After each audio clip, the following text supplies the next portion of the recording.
Welcome to Luca is a Billionaire, where the only thing I invest in is your answers. In this video, I will explain how to use the Kraken full guide.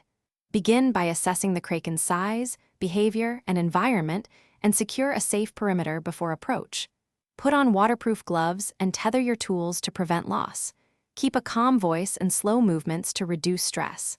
Assign one person to watch for changes while another handles equipment. Communicate clearly and have a first aid plan ready if needed. When handling the Kraken, move deliberately and keep motions predictable to build trust quickly. Support limbs gently and avoid gripping too tightly, which can cause harm. Use multiple handlers so each can control one tentacle and communicate every step. Monitor breathing and coloration for signs of stress, and pause if the Kraken reacts. Always have a contingency plan and keep all team members within sight for coordinated responses.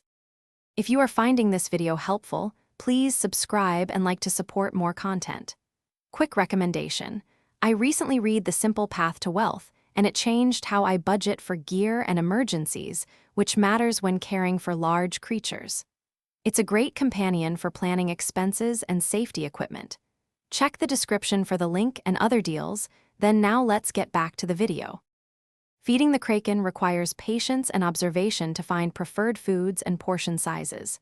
Start with small portions of crustaceans and fish, and increase variety once the animal accepts handling. Feed more frequently in smaller amounts to simulate natural hunting and reduce waste. Keep a feeding log to track intake, weight, and behavior changes. If appetite drops or activity shifts, consult a marine specialist promptly to prevent health decline.